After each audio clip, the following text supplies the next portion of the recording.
ഈ അടുത്ത സമയത്ത് കണ്ടതിൽ വെച്ച് എനിക്ക് ഏറ്റവും ഇഷ്ടപ്പെട്ട ഒരു വീഡിയോ ആണ് നമ്മളിപ്പോൾ കണ്ടുകൊണ്ടിരിക്കുന്നത്. ഈ വീഡിയോ എനിക്ക് ഇഷ്ടപ്പെടാനുള്ള കാരണം അതിനകത്ത് വന്ന ആദ്യത്തെ ഒരു കമന്റ് ആണ്, അതിന് കൊടുത്തിരിക്കുന്ന ഒരു മറുപടിയാണ്. ദിയ കൃഷ്ണ എന്ന് പറയുന്നത് നമുക്ക് എല്ലാവർക്കും അറിയാവുന്ന ഒരാളാണ്. അത്യാവശ്യം യൂട്യൂബ് ഒക്കെ നോക്കുന്നവർക്ക് കൃത്യമായിട്ട് അറിയായിരിക്കും. കോണ്ടന്റ് ക്രിയേറ്റർ ആണ് ദിയ കൃഷ്ണ. കൃഷ്ണകുമാർ എന്ന് പറയുന്ന ആക്ടറിന്റെ മകളാണ്. അവർക്ക് 4 മക്കളാണുള്ളത്. ഈ 4 പേരാണുള്ളത്. ഇവർ 4 പേര് കോണ്ടന്റ് ക്രിയേറ്റേഴ്സ് ആണ്. അഹാന കൃഷ്ണ സിനിമയിലൊക്കെ അഭിനയിച്ചിട്ടുള്ള ഒരാളാണ്. അപ്പം അവരിപ്പോൾ ഒരു കല്യാണമൊക്കെ കഴിഞ്ഞതിന് ശേഷം ഫാമിലി ആയിട്ട് ബാലി എന്ന് പറയുന്ന സ്ഥലത്തേക്ക് പോയിട്ടുണ്ട്. അതുമായി ബന്ധപ്പെട്ട് ഡെയിലി അവർ വീഡിയോ അപ്ഡേറ്റ് ചെയ്യുന്നുണ്ട്. ഇതിനിടയിൽ വന്നൊരു കമന്റ് ആണ്. ഈ കമന്റ് വായിച്ചതിന് ശേഷം അതിന് കൊടുക്കുന്ന മറുപടി കണ്ടപ്പോൾ എനിക്ക് ഭയങ്കരമായിട്ട് സന്തോഷം തോന്നി. നമ്മുടെ നാട്ടിൽ ചില ആൾക്കാരുടെ ഒരു വിചാരമുണ്ട്, വെറുതെ ഫോണൊക്കെ ഓണാക്കിയിട്ട് ലൈറ്റൊക്കെ സെറ്റ് ചെയ്ത് വെച്ചിട്ട് അതിലേക്ക് നോക്കി അങ്ങ് പുഞ്ചിരിച്ചുകൊണ്ടിരുന്ന് കഴിഞ്ഞാൽ യൂട്യൂബിൽ നിന്നും പൈസ കിട്ടും. ഇതെന്തോ വലിയ സിമ്പിളായിട്ടൊരു കാര്യമാണ്, പ്രത്യേകിച്ച് ഒന്നും ചെയ്യാനില്ല, വെറുതെ ഫോണിൽ നോക്കിയിരുന്ന് എന്തെങ്കിലുമൊക്കെ പറഞ്ഞു കഴിഞ്ഞാൽ വെറുതെ പൈസ കിട്ടുമല്ലേ എന്നൊക്കെ പറയുന്ന ചില അലവലാദികൾ നമ്മുടെ നാട്ടിലുണ്ട്. ഇങ്ങനെ ഒരു അലവലാദിക്ക് കൃത്യമായ രീതിയിലൊരു മറുപടിയാണ് ദിയ കൃഷ്ണ കൊടുത്തിരിക്കുന്നത്. ദിയ കൃഷ്ണയുടെ മറുപടി കണ്ടപ്പോൾ എനിക്ക് സന്തോഷം തോന്നി. അപ്പോൾ ഇത് പറയുന്നതിന് മുമ്പ് ഒരു കാര്യം കൂടെ ഞാൻ പറഞ്ഞു വെക്കാം. വെറുതെ നോക്കി ചിരിച്ചു കഴിഞ്ഞാൽ പൈസ തരാൻ യൂട്യൂബ് ഒന്നും നമ്മുടെ അപ്പാപ്പനോ അപ്പാമ്മയോ ഒന്നുമല്ല. അതുകൊണ്ട് കുടുംബത്തിൽ നിന്നും ഷെയർ കിട്ടുന്ന രീതിയിൽ പൈസ ഒന്നും കിട്ടുന്ന പരിപാടി ഒന്നല്ലേ യൂട്യൂബ്. അത്യാവശ്യം നല്ല എഫേർട്ട് വേണം, കഴിവ് വേണം, പ്രാപ്തി വേണം. ഇതൊന്നും ഇല്ലാത്ത ചില അവന്മാർ വന്നിരുന്നിട്ട് ഇതുപോലെ ചെറിയ കമന്റ് ഇടും. ഇവന്മാരൊക്കെ ഇപ്പോഴും ജോലി ചെയ്യുന്നത് എല്ലായിടത്തുമൊക്കെ പോയിട്ട് 1990-ലൊക്കെ അവസാനിച്ച ജോലി ഇപ്പോഴും ചെയ്യുന്ന ബോധമില്ലാത്തമാരായിരിക്കും ഇതുപോലെയൊക്കെ കമന്റ് ഇടുന്നത്. എന്തായാലും ആ കമന്റ് ഞാനിവിടെ വായിച്ച് കേൾപ്പിച്ചേക്കാം. ഇപ്പം ദിയ കൃഷ്ണയുടെ കല്യാണം കഴിഞ്ഞിരുന്നു. അതുമായി ബന്ധപ്പെട്ടുള്ള വീഡിയോസ് ഒക്കെ ഓൾറെഡി അവൈലബിൾ ആണ്. അപ്പോൾ ഇവർ ഫാമിലി ആയിട്ടാണ് ബാലിയിലേക്ക് വരിക്കുന്നത്. അവരുടെ ഓരോരുത്തരുടെയും പ്രൊഫൈൽ അതുമായി ബന്ധപ്പെട്ടുള്ള വീഡിയോസ് വരാറുണ്ട്. ശ്രദ്ധിച്ചാൽ മനസ്സിലാവും.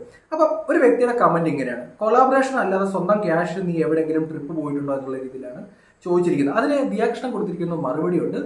സത്യസന്ധമായി പറഞ്ഞു കഴിഞ്ഞാൽ ആ മറുപടി കണ്ടു കഴിയുമ്പോൾ എനിക്ക് ഭയങ്കര ഹാപ്പി ആയി തോന്നി. അതായത്, കൊളാബ് കിട്ടുന്ന പൊസിഷൻ എത്താൻ കുറച്ച് എഫേർട്ട് ഉണ്ടായിരുന്നു. Maybe in your next birth you make more use of your life rather than commenting bullshit എന്നുള്ള രീതിയിലാണ് കൊടുത്തിരിക്കുന്നത്. നമ്മൾ ഈ വിചാരിക്കുന്ന പോലെ ഒരു സെലിബ്രിറ്റി സ്റ്റാറ്റസിലേക്ക് വരാൻ, അത്യാവശ്യം ഫോളോവേഴ്സിനെ ഉണ്ടാക്കാൻ വെറുതെ നോക്കി ചിരിച്ചാൽ ഒന്നും നടക്കില്ല. അതൊന്നും ശേഷിയില്ലാത്തവന്മാർ ഇത് കമന്റ് അടിക്കും, വെറുതെ എന്തെങ്കിലും വായി തോന്നുന്നു വിളിച്ചു പറയും. ഇനിയിപ്പോൾ ദിയ കൃഷ്ണയും അവരുടെ ഫാമിലിയൊക്കെ ഏതെങ്കിലും ഒരാൾ സ്പോൺസർ ചെയ്ത് ബാലിയിൽ കൊണ്ടുപോയിട്ടുണ്ടെന്നുണ്ടെങ്കിൽ വെറുതെ രാവിലെ എഴുന്നിട്ട് എന്നാൽ ബാലിയിലേക്ക് അവരെ അങ്ങ് സ്പോൺസർ ചെയ്ത് നമുക്ക് വിട്ടേക്കാം എന്ന ഏതെങ്കിലും ഒരു കമ്പനി തീരുമാനിക്കുമെന്ന് നിങ്ങൾ വിചാരിക്കുന്നുണ്ടോ? ഇവരെ 4 പേരെയും സ്പോൺസർ ചെയ്ത് അവർ വിടുന്നുണ്ടെന്നുണ്ടെങ്കിൽ അവർക്ക് കൃത്യമായ ഉദ്ദേശമുണ്ട്. ഈ 4 പേരിലൂടെ അവരുടെ യൂട്യൂബ് ചാനലിലൂടെ ഇവരുടെ കമ്പനിയുടെ പേര് വരും. അതൊരു പരസ്യമാണ്, മാർക്കറ്റിംഗ് ആണ്. ഇത് മനസ്സിലാക്കാനുള്ള ബോധമില്ലാത്ത ടീമൊക്കെ നമ്മുടെ നാട്ടിൽ ഇപ്പോഴും ജീവിച്ചിട്ടുണ്ട് എന്നുള്ളതാണ് കോമഡി. അപ്പോൾ കൃത്യമായിട്ട് പറഞ്ഞു കഴിഞ്ഞാൽ ഒരു കമ്പനി മാർക്കറ്റ് ചെയ്യണമെന്നുണ്ടെങ്കിൽ നമുക്ക് 1, 2, 3, 4, 5 ലക്ഷം പേരെ നമ്മുടെ വീഡിയോ എത്തിക്കുന്ന രീതിയിലേക്ക് നമ്മൾ സക്സസ് ആയിട്ട് നിന്നാലേ ആരെങ്കിലും വന്ന് നമുക്കൊരു സ്പോൺസർഷിപ്പ് തരത്തുള്ളൂ, പ്രൊമോഷൻ വർക്ക് എടുത്തുള്ളൂ. അല്ല റോഡിലൂടെ അലഞ്ഞു തിരിഞ്ഞ് നടക്കുന്ന ബോധമില്ലാത്ത ഒരാളെയും പിടിച്ച് ഏതെങ്കിലും ഒരു കമ്പനി സ്പോൺസർഷിപ്പ് നടത്തിയിട്ട് ബാലിയിലേക്ക് വിടും എന്ന് നിങ്ങൾ വിചാരിക്കുന്നുണ്ടോ? അപ്പം ഇങ്ങനെ ചിന്തിക്കുന്ന കുറേ ലവന്മാർക്ക് കൃത്യമായ രീതിയിൽ ഒരു മറുപടി കൊടുത്തു ദിയ കൃഷ്ണ എന്നുള്ള രീതിയിൽ നിങ്ങളോട് എനിക്ക് ഭയങ്കര സ്നേഹം തോന്നുന്നുണ്ട്. ഇതുപോലെ തന്നെ കഴിഞ്ഞ ദിവസം ഞാൻ കണ്ടൊരു കണ്ടാണ് കാർത്തിക് സൂര്യ, ഒരു ഇരുചിരി ബമ്പർ ചിരിയിലെ അവതാരകനും ബ്ലോഗറുമായിട്ടുള്ള കാർത്തിക് സൂര്യ ഒരു ഫോൺ എടുത്തു. ആ ഫോൺ എടുത്തിട്ട് പുള്ളിക്കാരൻ്റെ രീതിയിൽ അത് അൺബോക്സ് ചെയ്തു. ഇപ്പോൾ കോണ്ടന്റിന്റെ കാലമാണ്. ഇപ്പോൾ ആൾക്കാർ ആദ്യം പോയിട്ട് എന്തിനു വേണ്ടിയാണ് ഐഫോണൊക്കെ എടുക്കുന്നത് എന്ന് നിങ്ങൾ ചിന്തിച്ചിരുന്നു? ആദ്യമേ പോയി നമ്മൾ എടുക്കുന്നു, അത് അൺബോക്സ് ചെയ്യുന്നു, അതിൽ നിന്ന് നല്ല റിവ്യൂ അല്ലെന്നുണ്ടെങ്കിൽ വ്യൂ വരുന്നു, നമുക്ക് പൈസ കിട്ടുന്നു.